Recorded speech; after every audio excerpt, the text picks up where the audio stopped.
بسم الله الرحمن الرحيم. اليوم بشرح لكم طريقة إضافة أكثر من واتساب للآيفون. طبعا الآيباد لا يدعم.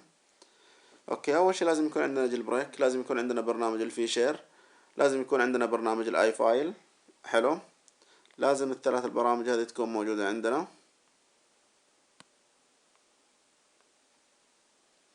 الثلاث البرامج لازم تكون موجودة عندنا، اللي هو الآي فايل والسيديا والفيشير. نفتح سيديا أول شي.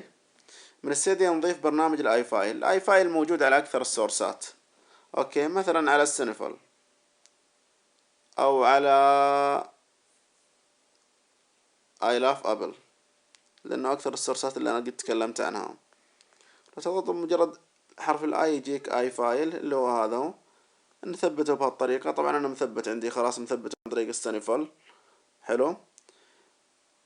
بعد ما نثبت الاي فايل نحتاج لسورس ثاني في اكثر من واتساب. نحتاج لسورس ثاني في اكثر من واتساب. حلو.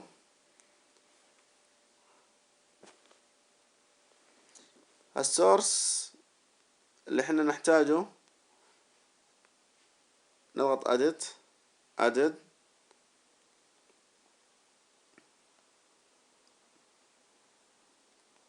طبعا انا مجهز السورس كامل، كاتبه كتابة، مسوي له كوبي باست. اي شرطة ليفرز دوت ماي ريبو سبيس دوت كوم، واضح قدامكم. edit source.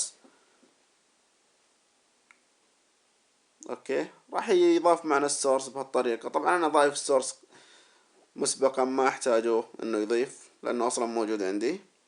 حلو. هذا السورس نفتحه، نروح على حرف الدبليو. دبليو واتساب 2 واتساب 3 واتساب 4 واتساب 5. طبعا انا مركب 2 و 6. حلو. مجرد اني اركبهم راح يتحملوا معي على الانستولز. طبعا الانستولز مو موجود عندنا. انا بطلع لين نروح الصفحة الرئيسية. هذه الصفحة الرئيسية. اروح للفير. من الفير اروح لكلمة موبايل، ومن موبايل اروح على كلمة دوكيمنت. شوفوا تلاحظون انه داخل انستولز. انستولز اصلا مو موجود عندنا. بعدين نروح على كلمة داونلود، راح نلقاه موجود هنا.